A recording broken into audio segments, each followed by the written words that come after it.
बच्चों, स्वागत है आप सभी का मैथ्स मौसम में। मैं रितेश रोशन। जैसा कि अभी हम लोग एनडीए पीवाईक्यू सेक्शन चला रहे हैं मैथ्स का, तो आज हम लोग एनडीए 2023 के पीवाईक्यू सेक्शन 12 पर पहुंच चुके हैं। हमें उम्मीद है कि बाकी जो 11 वीडियो कंप्लीट किए हैं हम लोग, उसको जरूर आप लोग देख रहे हैं और देखेंगे भी। देखना भी चाहिए क्योंकि एग्जाम बहुत ही नजदीक आने वाला है, आ भी गया है, तो हमें क्वेश्चन ज्यादा से ज्यादा प्रैक्टिस करनी भी चाहिए। तो चलिए शुरू करते हैं बिना किसी प्रकार का टाइम बर्बाद किए। आज का सबसे पहला और बहुत ही खूबसूरत सा सवाल आपके स्क्रीन पर। एक बार रीड करिए तो सवाल को आप लोग रीड करिए। चलो,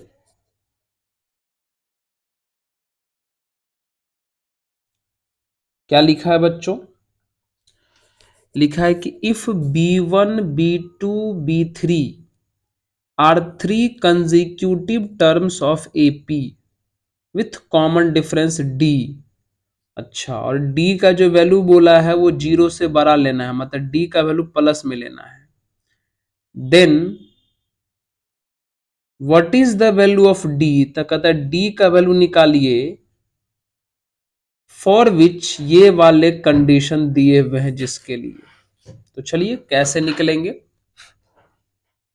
शुरू करते हैं। सबसे पहले हमें क्वेश्चन में क्या दिया है कि B1 B2 B3 ये तीन टर्म किस में दिया हुआ है? AP में दिया हुआ है। ठीक है, आपको पता है ये AP का फर्स्ट टर्म है, बोल सकते हैं ये AP का सेकंड टर्म है। तो क्या सेकंड टर्म यानी T2, तो T2 को हम लोग A प्लस डी लिखते हैं, तो A प्लस डी, A के जगह पे यहां B1 है। और ये थर्ड टर्म है यानी T3, और T3 को हम लोग A प्लस टू डी लिखते हैं, तो क्या हम इसको B1 प्लस टू डी लिख सकते हैं? समझ रहे हैं क्या आप लोग? B1 को B1 मतलब फर्स्ट टर्म है, B2 को B1 प्लस डी लिख सकते हैं, B3 को B1 प्लस टू डी लिख सकते हैं। अब क्या करिए, जो कंडीशन दिया है उस कंडीशन में इसको पुट कर दीजिए। क्या दिया है condition? B3² equal to B2 B3 plus B1 D plus 2। रखिए सबको। B3 का वैल्यू कितना है बच्चों? B3 का वैल्यू है हमारे पास कितना? B1 प्लस 2D का whole square equal to B2 का वैल्यू है B1 प्लस डी, बगल में B3 का वैल्यू है B1 प्लस 2D, फिर प्लस बगल में B1 इंटू डी अब प्लस 2। बस इसी को सॉल्व करना है और आपका आंसर आपके पास आ जाएगा। ठीक है, कुछ बच्चे चाहें तो इसमें डायरेक्ट ऑप्शन रख के ही बना सकते हैं, लेकिन हम चलिए सॉल्व करके बता रहे हैं, है ना। चलिए, ये तो A प्लस बी का होल स्क्वायर है, तो ये A² प्लस B² तो 4D² हो जाएगा, प्लस 2AB तो 4B1D हो जाएगा। चलिए अब इसको ब्रैकेट वाले को मल्टीप्लाई करिए, तो ये B1² plus 2B1 into D, फिर प्लस B1 इंटू डी, अब प्लस 2D² हो गया बच्चों। ठीक है, बगल में B1D अब प्लस 2, है ना। चलिए, B1² से कैंसिल हो गया। अच्छा, गौर से देखिए तो ये 2B1D और यहाँ पे B1D, 3B1D और यहाँ पे 4B1D, तो ये सब मिला के 4B1D और इस 4B1D से कैंसिल हो गया। ठीक है सर, कैंसिल सही बोल रहे हो। और ये यहाँ पे 4D², ये प्लस में 2D² RHS में है, LHS में आएगा, तो माइनस में 2D² हो जाएगा। और उधर कितना बच गया हमारे पास? 2, है ना। चलिए, ये कितना हुआ? 2D² इक्वल टू 2, यानी यहां से हम कह सकते हैं कि D² इक्वल टू 1, यानी यहां से हम कह सकते हैं कि D equal two plus minus 1। तो डी का वैल्यू प्लस में भी 1 आया है और माइनस में भी 1 आया है, लेकिन क्वेश्चन में बोला था कि डी का वैल्यू प्लस में लेना है, जीरो से बड़ा लेना है, यहाँ बोला है ना। तो सिर्फ हम लोग प्लस में लेंगे, यानी +1 वाला हमारा सही आंसर है ये वाला। तो आप सही आंसर करेक्ट कर लीजिए, ये ऑप्शन नंबर सी। समझ गए क्या? अच्छा सा क्वेश्चन है और आसान सा भी है। चले अगले सवाल की तरफ। चलिए अगला क्वेश्चन रहा बच्चों ये आपके स्क्रीन पर। What is the sum of 6 + 6 6 + 6 6, अच्छा .(200 टर्म्स)। अच्छा इनका सम पूछा है, तो चलिए हम पहले एक फॉर्मूला आपको सिखा देते हैं, उसी फॉर्मूला को आप याद रखिएगा, उसी से ये बन जाएगा। कैसे कैसे बनेगा ये? जैसे कि चलिए, जैसे मान लीजिए अगर हमारे पास ये क्वेश्चन होता, अगर मान लीजिए हमारे पास क्वेश्चन ये होता 99999, अगर ऐसा होता .(2n टर्म्स तक होता, तो कैसे बनाते हैं बच्चों? यहां इसको सॉल्व करने पर जो रिजल्ट आएगा उसको एज अ फॉर्मूला आप याद कर लीजिएगा, हम सॉल्व करके बता देते हैं कि कैसे ये बना है। ठीक है, चलिए आइए बच्चों, तो क्या इस 9 को हम चाहें तो 10 - 1 लिख सकते हैं, 99 को चाहें तो 100 - 1 लिख सकते हैं, 999 को चाहें तो 1000 - 1 लिख सकते हैं। इस तरीके से बच्चों कहां तक जाएगा, ये n टर्म्स तक जाएगा। ठीक है, सब 10 वाला एक जगह करिए, 10 + 100 + 1000, ये सारे एक जगह कर लिए। ठीक है, n टर्म्स तक जाएगा, और जितना भी सब में -1 -1 -1 -1 -1 सब में है, तो माइनस कॉमन कर लेंगे तो 1 + 1 + 1 प्लस, इस तरीके से ये भी कहां तक जाएगा, n टर्म्स तक जाएगा। आप गौर से देखिए, ये 10 100 1000 एक जीपी का फॉर्मेशन करता है, और जीपी में सम का फॉर्मूला बच्चों आपको पता है, a × r⁻n−1 अपॉन r-1 होता है। ठीक है, चलिए यहां देखिए, ये देखिए, तो 1 1 1 n टाइम्स 1 आ जाएगा, तो क्या इसका डायरेक्ट सम n × 1 नहीं लिख सकते हैं? बिल्कुल लिख सकते हैं। चलिए a का वैल्यू यहां पर 10 है, r का वैल्यू यहां 10 है, n टर्म्स तक चला गया है।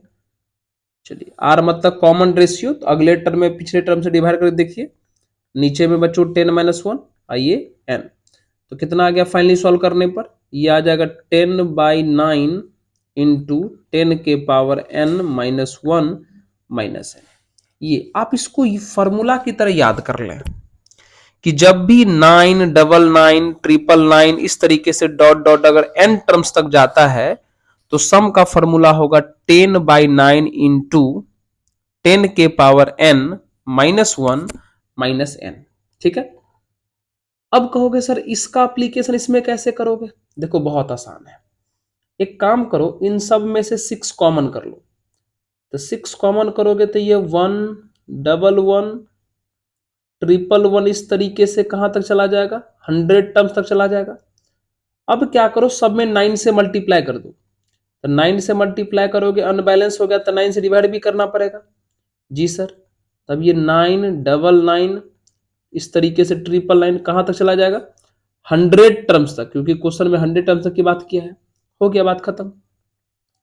6/9 को हम 2/3 लिख सकते हैं, और अभी ना इसका फॉर्मूला बताया हम आपको 999 999 डॉट डॉट n टर्म्स तक का, तो ये n टर्म्स तक का फॉर्मूला कितना होता है, 10/9 × 10⁻n - 1 -n।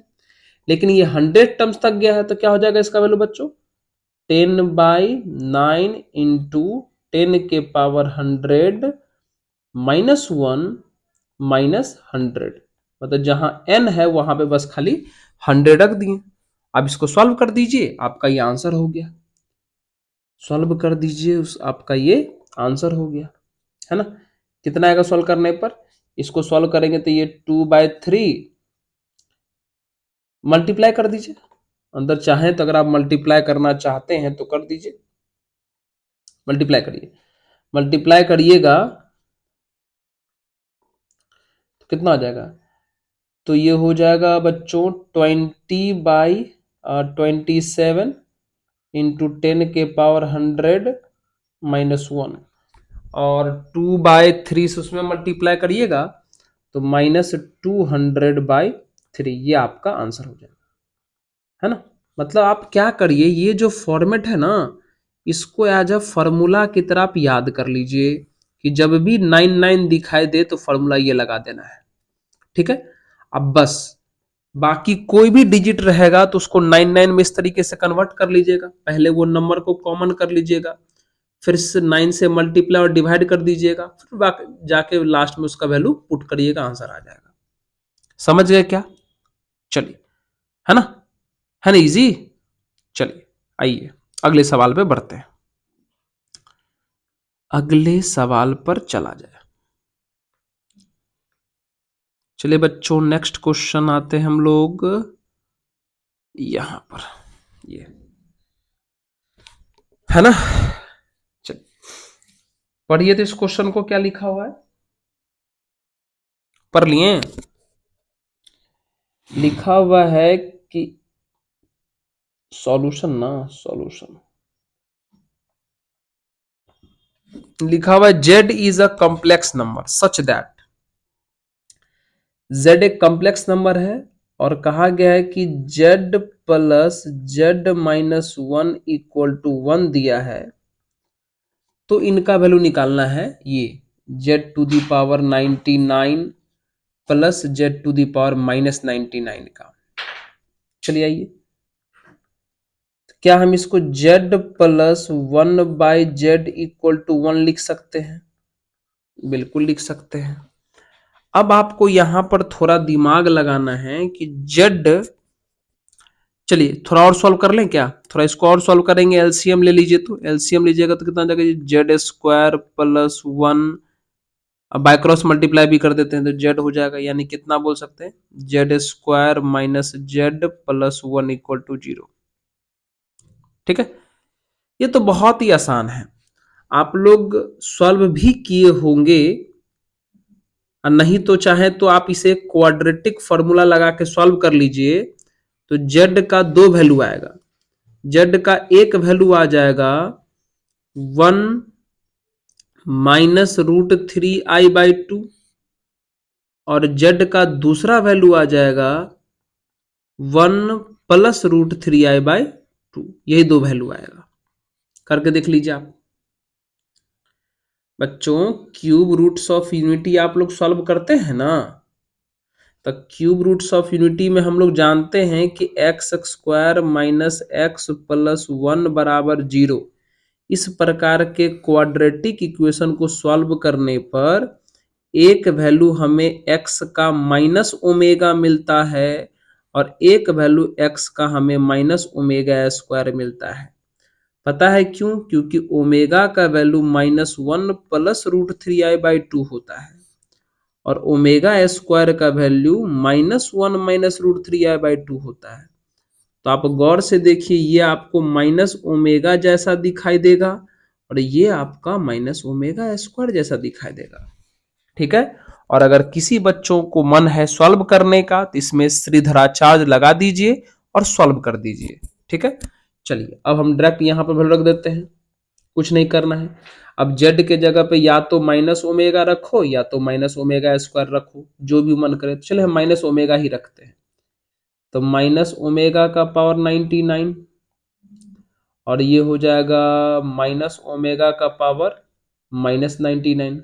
चलिए माइनस के पावर में ऑड नंबर है तो माइनस तो बाहर हो जाएगा, तो ओमेगा का पावर 99, यहां भी माइनस बाहर होगा तो ओमेगा का पावर -99 हो जाएगा।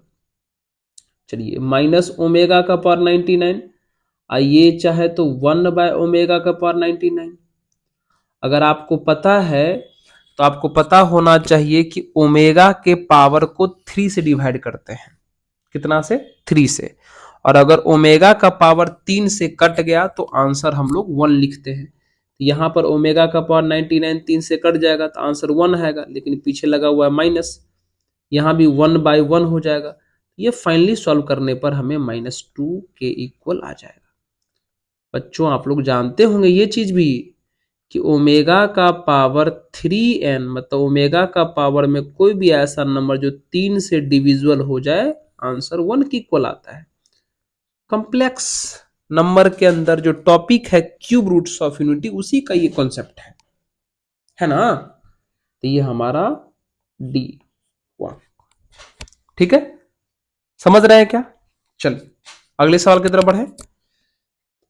तो चलिए अगला सवाल है हमारा ये क्या है भाई साहब? अच्छा ये भी तो कॉम्प्लेक्स नंबर ही दिखाई दे रहा है। आइए आइए मुलाकात करते हैं। क्वेश्चन में हमें z equal to 1/√2 minus i/√2 का होल पावर -25 दिया हुआ है। Then find fundamental amplitude of इतना। अच्छा, और हमसे इसका आर्ग्यूमेंट पूछा है। तो जिसका आर्ग्यूमेंट पूछा है उसमें गौर से देखिए z है, z-√2 अपॉन z-i√2। तो बच्चों सबसे पहले तो हमें z निकालना पड़ेगा। ये जो z इतना खतरनाक दिया है उसको सॉल्व करना पड़ेगा। उसके बाद उसमें z के जगह पे वो वैल्यू रखेंगे और सॉल्व करेंगे। उसके बाद जाके एम्पलीट्यूड निकलेगा, यानी एम्पलीट्यूड का ही दूसरा नाम आर्ग्यूमेंट है, वही हमें फाइंड करना है। तो चलिए शुरू करते हैं, आराम आराम से देखिएगा।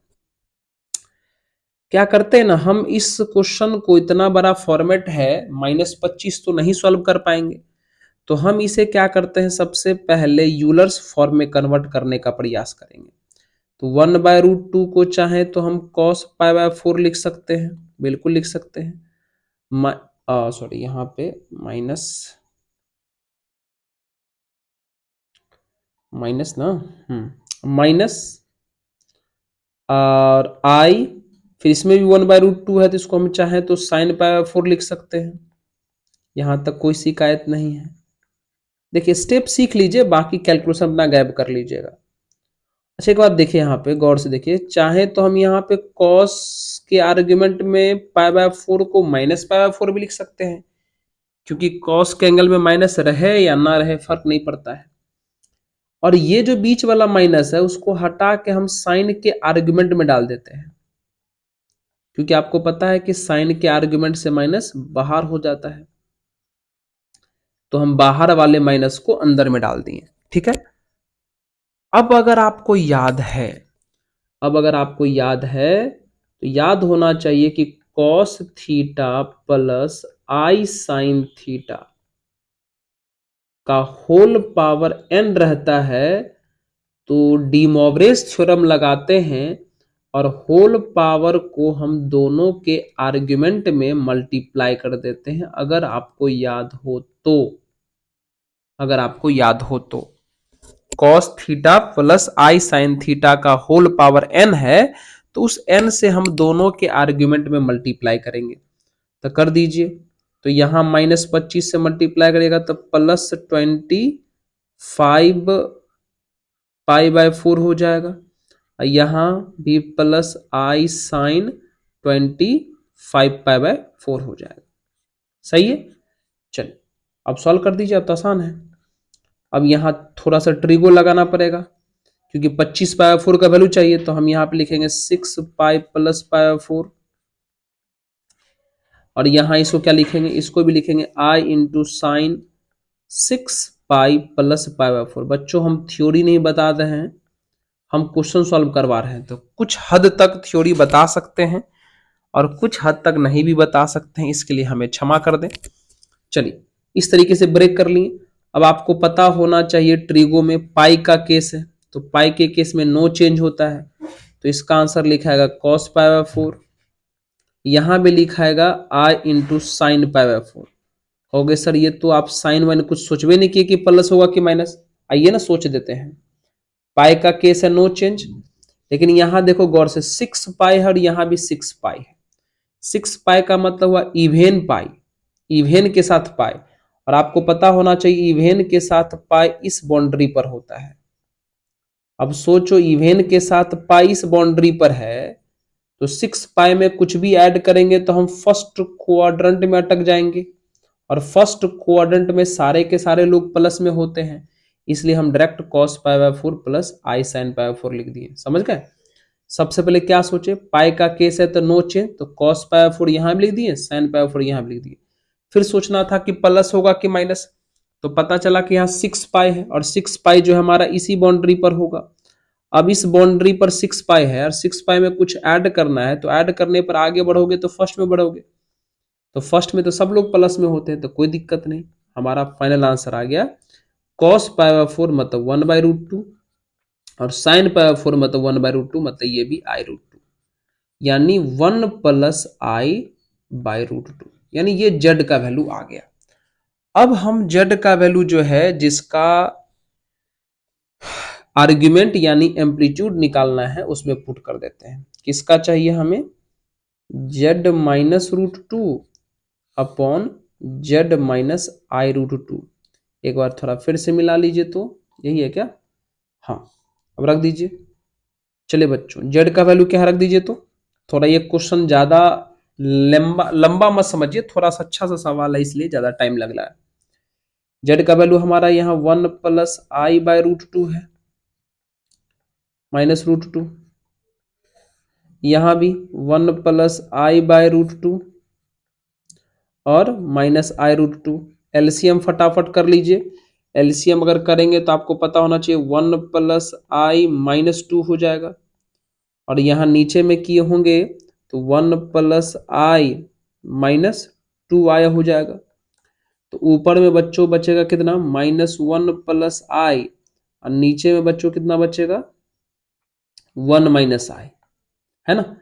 मतलब अगर हम ऊपर से माइनस कॉमन कर लें, ऊपर से माइनस कॉमन कर लें तो 1 माइनस आई, और नीचे में भी 1 माइनस आई, दोनों कैंसिल हो गया, यानी बचा -1, यानी इनको सॉल्व करने पर आ गया -1। तो आपको पता होना चाहिए कि -1 का हमें आर्ग्यूमेंट चाहिए, तो -1 का तो आर्ग्यूमेंट बच्चों पाई हो जाएगा। क्यों, क्योंकि ये समझिए फिर से, मान लो कि यह कोई complex number c equal to -1 आ गया, -1 को चाहे तो -1 प्लस 0i लिख सकते हैं। अब अगर आप इसे आर्ग्यूमेंट निकालने जाए तो आर्ग्यूमेंट का मतलब होता है एंगल। कैसा एंगल, तो पहले आप क्या करिए, ये जो कॉम्प्लेक्स नंबर आया उस पॉइंट को प्लॉट करिए, तो -1 और 0, तो -1 और 0 तो इस लाइन इधर आ जाएगा, ठीक है। अब इस लाइन, इस पॉइंट को ओरिजिन से मिला दीजिए। यहाँ पे थोड़ा सा अगर हम कलर चेंज कर लें, तो पहले तो पॉइंट प्लॉट किए और फिर इस पॉइंट को ओरिजिन से मिला दिए। जो लाइन बना उस लाइन का एंगल हम लोग प्लस एक्स से देखते हैं, तो यही ना एंगल देखेंगे, तो ये एंगल बच्चों हमें कितना दिखाई देगा, पाई। यानी साफ और क्लियर है कि इसका जो आर्ग्यूमेंट यानी एम्पलीट्यूड जो है वो कितना के बराबर आ गया, पाई की इक्वल आ गया, पाई की इक्वल, ठीक है। क्वेश्चन थोड़ा, कोई भी जेड बराबर कोई भी निगेटिव रियल नंबर होगा, जेड बराबर कोई भी निगेटिव रियल नंबर होगा तो उसका आर्ग्यूमेंट पाई होगा, ये बात फिक्स है, ये बात फिक्स है, यानी ऑप्शन नंबर ए भी सही है, ठीक है। थोड़ा सा पहले हमने कॉम्प्लेक्स नंबर को सॉल्व किया, सॉल्व करने में वहां मजा आया, बहुत सारा कॉन्सेप्ट लगा, फिर जाकर के यहाँ सॉल्व किए, जिसका आर्ग्यूमेंट निकालना था वहां सॉल्व करते चले गए, तो लास्ट में हमें -1 मिला। और हमें याद भी करवाया जाता है कोचिंग सब में कि अगर जेड बराबर निगेटिव रियल नंबर आ जाए तो उसका आर्ग्यूमेंट जो है पाई के इक्वल आता है बच्चों। क्या आपको लग रहा है, एक बार फिर से अच्छे ढंग से देख लीजिएगा, ठीक है। चले अगले सवाल की तरफ, चलिए अगले सवाल की तरफ सर आइए। तो अगला सवाल क्या है हमारा, ये देख रहे हैं आप क्वेश्चन को, क्या पूछा है, what is the sum of the coefficients of all the terms in the expansion. अच्छा, कोई एक्सपेंशन दिया हुआ है 45x माइनस 49 का होल पावर 4। हमें इसमें इनको सॉल्व करने पर जो भी कॉफिशिएंट बनेगा उस कॉफिशिएंट का सम निकालना है। तो बच्चों ये ट्रिक होता है बहुत ही सिंपल सा। सम ऑफ कॉफिशिएंट किसी भी एक्सपेंशन में, मेरी बातों पर ध्यान दीजिए, किसी भी एक्सपेंशन में अगर कॉफिशिएंट का सम निकालना हो तो आप उस एक्सपेंशन में जो x दिखाई देगा उसके जगह पे हमेशा कितना पुट कर दीजिएगा 1। तो 45 इंटू 1 माइनस 49 का होल पावर 4, यानी ये बचेगा -4। -4 का पावर 4 यानी 4 के पावर 4 कितना हो जाएगा, ये 256 हो जाना चाहिए। हाँ, 4 4 जा 16, 16 16 जा 256, यानी ऑप्शन नंबर डी करेक्ट हो गया। समझ गए। किसी भी क्वेश्चन में अगर किसी भी एक्सपेंशन में अगर कॉफिशिएंट का सम पूछे तो हमेशा बच्चों वेरिएबल के जगह पे 1 पुट कर दीजिएगा, आपका काम हो जाएगा। हमेशा एकदम यूनिवर्सल रूल है। समझ गए क्या? हाँ, चलिए अगले सवाल पे बढ़ते हैं। ये क्या है? अच्छा, ये भी तो हमको लगता है बाइनोमियल साहब ही हैं। लगता क्या है सर, है ही। देखिए, गौर से देखिए। सबसे पहले हम पहला फैक्टर पकड़ते हैं। पहला फैक्टर क्या है? देखो, C0, C7C0, ये कुछ और नहीं, ये 7C0 है। समझे बच्चों? NCR को शॉर्ट फॉर्म में CNR भी लिखा जाता है, ठीक है, इसीलिए। अब बगल में कौन है? 7C1। पहले इसका काम कर लेते हैं, ये तो बड़ा आसान है, ये तो फॉर्मूला पर है। कैसे, आपको पता है ना? NCR plus NCR minus 1। दो सी वाले को ऐड करना हो, दो सी वाले को ऐड करना हो जिसका ऊपर वाला सेम हो लेकिन नीचे में एक का गैप हो, एक का डिफरेंस हो, तो ऊपर एक बढ़ा देते हैं और नीचे में जो बड़ा रहता है आर और आर माइनस 1 में बड़ा कौन है? आर, वो लिख देते हैं। ये तो फॉर्मूला है, NCR प्लस NCR माइनस 1 बराबर N+1 CR। यहाँ दो सी वाला है, ऊपर वाला सेम है तो एक बढ़ा देंगे और दोनों में जो बड़ा है वो लिख देंगे, तो बड़ा तो 1 है, लिख दिए। इसी तरीके से बच्चों T2 निकालेंगे तो T2 का क्या हाल है देख लीजिए। यहाँ पर T2 है, कितना हाल है? 7C1, हम मान रहे हैं T2, और 7C2। इसमें फिर से लगाएंगे फॉर्मूला तो ये 8C2 आ जाएगा। फिर इसी तरीके से T3 भी आएगा, इसी तरीके से बच्चों T3 भी आएगा, कितना? 8C3 हो जाएगा। इसी तरीके से T4 भी आएगा, 8C4 हो जाएगा। और ये कहां तक पहुंचेगा फाइनली? T5 भी आएगा, 8C5 हो जाएगा। फिर T6 भी आएगा, T6 भी आएगा, 8C6 हो जाएगा, है ना? समझ रहे हो ना? देख लो, ये 7T1 था तो 8C1 हुआ, T2 है तो 8C2 हुआ, T3 तो 8C3। इस तरीके से कहां तक गया है? लास्ट में। लास्ट में यही ना है, ये लास्ट यही है, मतलब 7C6 प्लस 7C7। हाँ, 7C6 प्लस 7C7। अच्छा, ये एक टर्म और लेगा, T7 तक जाएगा ना, लास्ट में 8C7 हो जाएगा। क्योंकि आपको पता है ना, ये जो लास्ट वाला है, सबसे लास्ट वाला जो है, सबसे लास्ट वाला ये है 7C6 अब प्लस 7C7, तो इसका वैल्यू कितना हो जाएगा? 8C7 ना, यानी हमें 7 तक जाना है। हो गया। अब बताइए, हमें सम निकालना है किसका? 8C1 plus 8C2 dot dot 8C7 का। एक काम करिए, इसे फॉर्मूला पर लाने के लिए हम इसे जीरो से स्टार्ट कर देते हैं। जीरो से स्टार्ट हम इसे फॉर्मूला पर लाने के लिए कर देंगे, ठीक है। अब एक और समस्या है, फॉर्मूला पे लाने के लिए 0 से स्टार्ट किए और खत्म 7 पे हुआ, लेकिन हम इसे खत्म कर देते हैं 8 पर। क्यों? अभी पता चलेगा। तो अपने तरफ से क्या क्या लाए थे, अपने तरफ से आप 8C0 लाए, उसको बैलेंस कर लीजिए, और अपने तरफ से आप 8C8 लाए, उसको भी बैलेंस कर लीजिए, हो गया। अब बच्चों NC0 से स्टार्ट होकर के NCN तक जाने वाले एक्सपेंशन का फॉर्मूला 2 के पावर n यानी 8 हुआ, माइनस 8C0 का वैल्यू 1, अब बगल में 8C8 का वैल्यू भी 1, तो 2 के पावर 8 कितना हो जाएगा बच्चों? सोचो सोचो सोचो सोचो, 2 के पावर 8 कितना आ जाएगा? 2 दूनी 4 दूनी 8 दूनी 32 दूनी 64 दूनी 128 128 दूनी 256, तो 256 माइनस 2 मतलब 254 आ जाएगा इसका फाइनल आंसर। समझ गए क्या? 254 है। कहोगे सर यही क्या क्या कर दिए? देखो देखो बच्चों, क्या है ना, एक फॉर्मूला हम लोग जानते हैं, एक फॉर्मूला हम लोग जानते हैं ये कि NC0 NC1 इस तरीके से डॉट डॉट अगर NCN तक जाएगा तो इसका फॉर्मूला 2 के पावर n होता है। इसमें जो जो चीज अब्सेंट था, 0 वाला नहीं था और लास्ट में 8C8 वाला नहीं था, उसको अपने तरफ से बना लिए, अब फिर बैलेंस कर लिए, जो जो लाए थे उसको माइनस भी कर दिए, फिर सॉल्व कर दिए।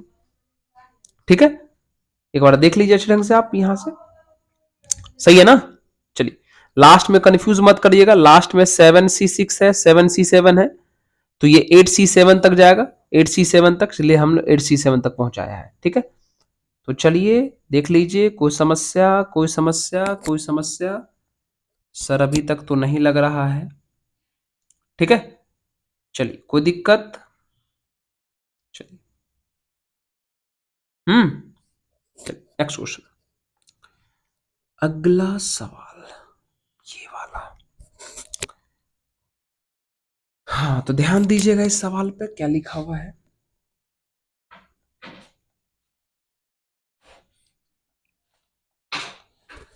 How many 3 digit even number can be form using the digits 1 2 3 4?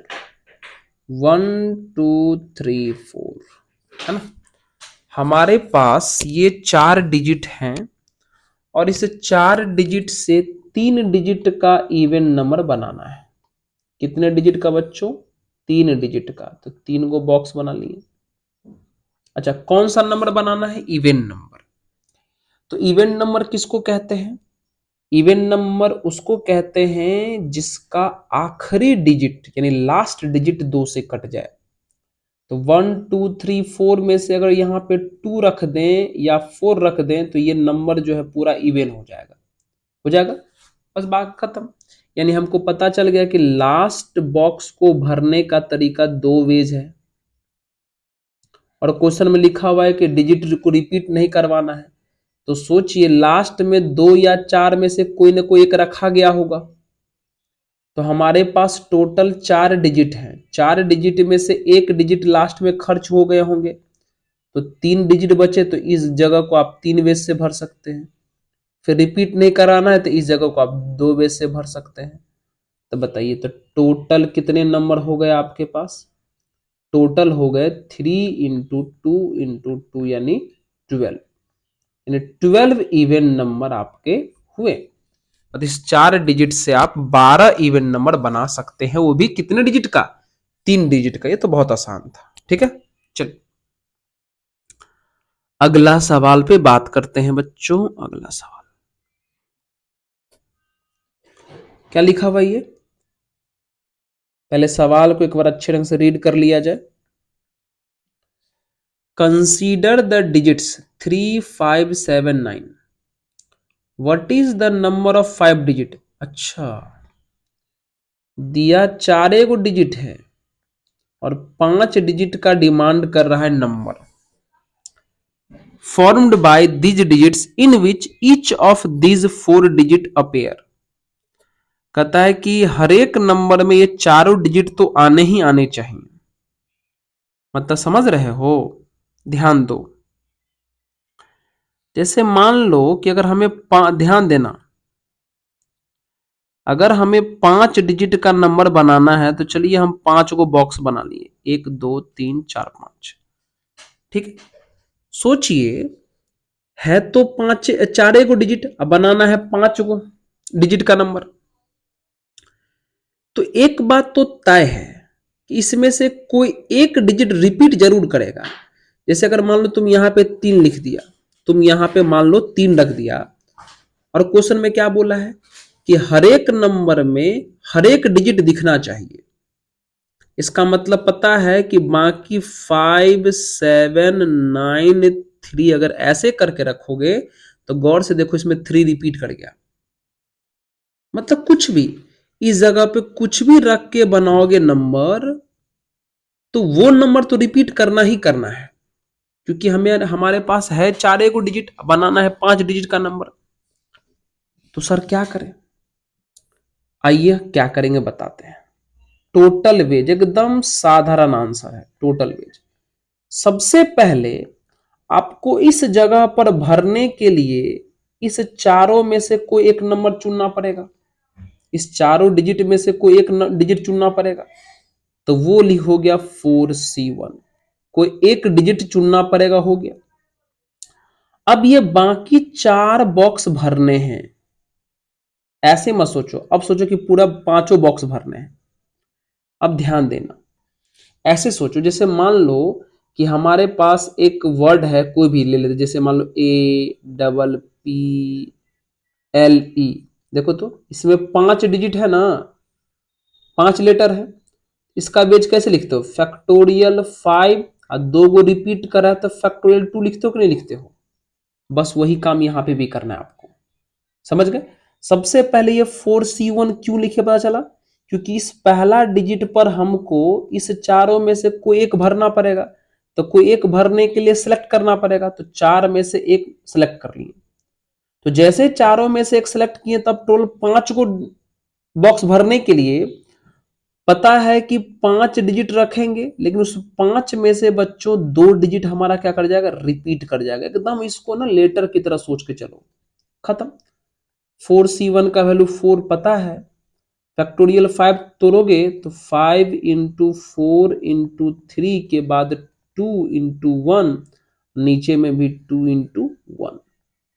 तो 2 इंटू 1 से 2 इंटू 1 कैंसिल हो गया।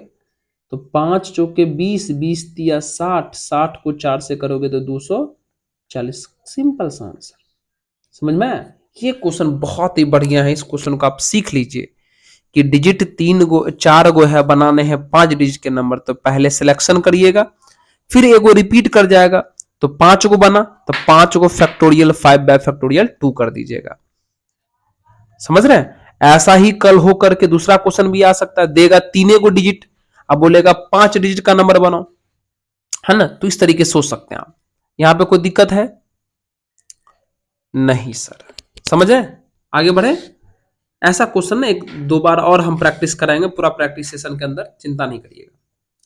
तो चलिए अगले सवाल पर बढ़ते हैं। हाँ, ये भी एक अजीब दिखने वाला सवाल है जिसे हम लोग जनरली एग्जाम हॉल में छोड़ देते हैं, नहीं करिएगा ना। देखिए, एग्जाम आते आते इतने प्रैक्टिस सेशन हम करवा देंगे आपको, इतने ज्यादा करवा देंगे कि लगभग हर एक टाइप का जो क्वेश्चन है कई बार आपको देखने को मिल जाएगा, कई बार। क्योंकि सारे के सारे हम PYQ प्रैक्टिस करवा रहे हैं, और PYQ में कॉन्सेप्ट तो रिपीट करता ही होगा, है ना? तो ध्यान रखिएगा। आइए, क्या है क्वेश्चन?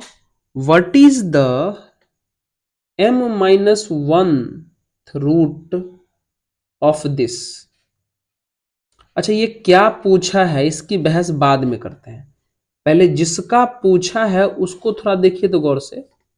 वो थोड़ा अजीब लिखा हुआ है, a⁻m का होल पावर m-1/m का होल पावर 1/m+1। पहले इसे सॉल्व करते, बाद में विचार करेंगे बाकी चीज पर। सॉल्व करें। सर ये तो सॉल्व आसान है, ये तो ऐसे हुआ, यहां एलसीएम लोगे तो ये m² - 1/m हो जाएगा, और बगल के होल पावर में 1/m प्लस 1 बैठा हुआ है। ठीक है सर, ये आप जानते हो पावर पावर का मल्टीप्लाई है तो सब मल्टीप्लाई में आ जाएंगे। तो a to the power m into m square minus 1 को चाहे तो m minus 1 into m plus 1 by m लिख सकते हैं। सारे पावर मल्टीप्लाई में चले जाएंगे। ये हो गया, ये इससे कैंसिल, ये इससे कैंसिल, यानी सिंपल कहानी आ गया a to the power m minus 1। अब बात करते कि बोला क्या था। हमको बोला था कि m minus 1th root find करिए। ध्यान दो, अगर मान लो कोई नंबर x है, अगर x का बोलता है फोर्थ रूट ऑफ x, तो शायद आप इसे ऐसे लिखते होंगे, x पर रूट चढ़ा देते होंगे और उस पर 4 लगा देते होंगे ऐसे करके। यानी शायद इसी को हम लोग x का पावर 1/4 भी बोलते हैं। मतलब अगर फोर्थ रूट पूछा तो आप x के पावर में 1/4 डाल दिए, फिफ्थ रूट पूछेगा तो x के पावर में 1/4 डाल दीजिएगा, 1/5 डाल दीजिएगा। टेंथ रूट पूछेगा तो x के पावर में 1/10 डाल दीजिएगा। तो सोचिए यहां पर m माइनस 1th रूट पूछा है, तो m माइनस 1th रूट पूछा है, तो हम इस नंबर के पावर में यानी a to the power m minus 1 के पावर में क्या डाल देंगे, 1/m माइनस 1 डाल देंगे। अब सॉल्व करेंगे तो दोनों फिर से ये वाले कैंसिल हो जाएंगे, तो हमारा आंसर कितना आ जाएगा, a। समझ में आया? एकदम छोटा सा अलजेब्रिक कैलकुलेशन था।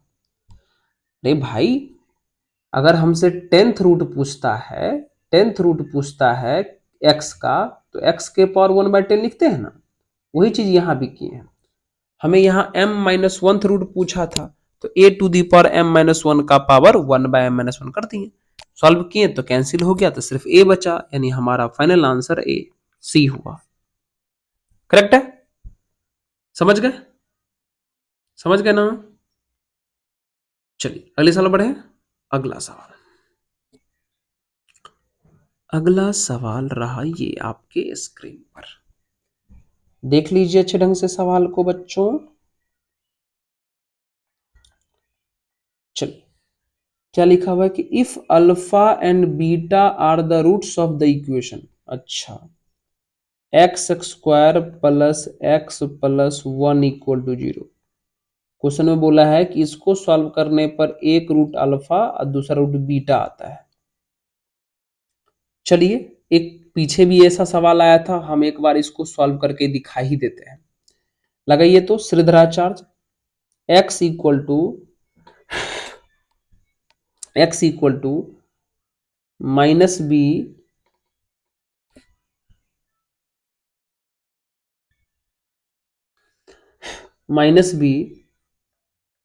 Plus minus root under B square minus 4ac upon 2a होता है क्या बच्चों?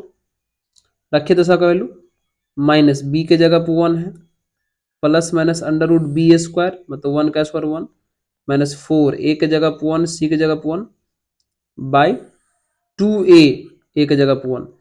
सॉल्व करेंगे तो minus 1 plus minus under root कितना बचेगा, -3/2।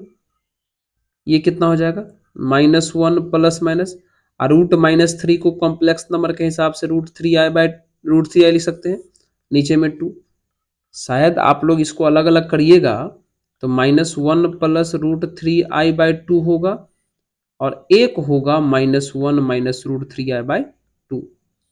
और आपको पता है इसी बंदे को ओमेगा कहते हैं, माना गया है, नाम दिया गया है, और इसी बंदे को ओमेगा स्क्वायर कहते हैं। यानी क्वेश्चन में जो अल्फा और बीटा दिया है वो उसी में से कोई ना कोई एक ओमेगा है और दूसरा ओमेगा स्क्वायर है। समझ गए? पिछला क्वेश्चन में भी ऐसा आया था, क्लियर हो गया होगा कि कैसे हम ओमेगा स्क्वायर लिख दिए। ठीक है, then which of the following are the roots of the equation. तब पूछ रहा है कि इस इक्वेशन का क्या रूट होगा। फिर से लगाइए श्रीधराचार्य, फिर से लगाइएगा श्रीधराचार्य, इसको सॉल्व करिएगा तो आपको एक रूट जो है एक रूट सॉल्व करने पर 1 माइनस रूट 3i/2 आएगा और एक रूट +1 प्लस रूट 3i/2 आ जाएगा। मतलब शुरू में प्लस लिख के क्या करिएगा, वही हटा दीजिए ऐसा। ये जैसे अभी सॉल्व किया ना वैसे सॉल्व कर देखिए, तो x square minus x plus 1 बराबर 0 का एक रूट ये और एक रूट ये आएगा। अब देखना है, साफ लग रहा है कि ये जो है हमारा माइनस ओमेगा है और ये माइनस ओमेगा स्क्वायर है। मतलब अगर बात करें तो यहाँ क्वेश्चन में ओमेगा को अल्फा माने हैं तो इसको हम माइनस अल्फा बोल सकते हैं, इसको हम माइनस बीटा बोल सकते हैं। तो देख लीजिए माइनस अल्फा और माइनस बीटा है ऑप्शन में, माइनस अल्फा और माइनस बीटा ऑप्शन में कहीं भी तो नहीं लग रहा है, कहीं नहीं लग रहा है, यानी ऑप्शन नंबर डी हो जाएगा। समझ गए? ये तो सिंपल क्वेश्चन था। X square plus x plus 1 बराबर 0 का रूट दिया हुआ था और बोल रहा था कि x square minus x plus 1 बराबर 0 का रूट बताइए। सॉल्व किया तो माइनस अल्फा माइनस बीटा आया, लेकिन ऐसा तो कोई ऑप्शन में है नहीं, तो हमारा डी नंबर हो जाएगा। सही है? हाँ। तो इस वीडियो में भी हम लोगों ने 10 क्वेश्चन का जो सेट था वो कंप्लीट किया। उम्मीद है कि आपको समझ में आ रहा होगा। कुछ कुछ क्वेश्चन में डॉट भी आ जा रहे होंगे आपको, क्योंकि हो सकता है कि जो हम पैटर्न समझा रहे हों उस पैटर्न से आप क्वेश्चन कोचिंग में नहीं भी पढ़े हों, तो कोई दिक्कत नहीं, आप सीखने का प्रयास करें। इस टाइप का क्वेश्चन बहुत ज़्यादा सेक्शन हम करवा देंगे और गारंटी देते हैं कि जो लोग देख के जाएंगे सारे वीडियो पीवाईसी क्यू सेक्शन, मात्र 10-10 तो क्वेश्चन देखना है बच्चों, 10 से ज़्यादा तो है नहीं, एकदम कम टाइम में हो जाता है। तो जरूर देखिए, बहुत ही जितना आप मेहनत कर रहे हैं उससे कई गुना टाइम से ये आपको फायदा करेगा। ठीक है, पढ़ते रहिए और आप सभी को मेरे तरफ से होली की ढेर सारी शुभकामनाएं। ठीक है, चलिए धन्यवाद। पढ़ते रहिए, मुस्कुराते रहिए।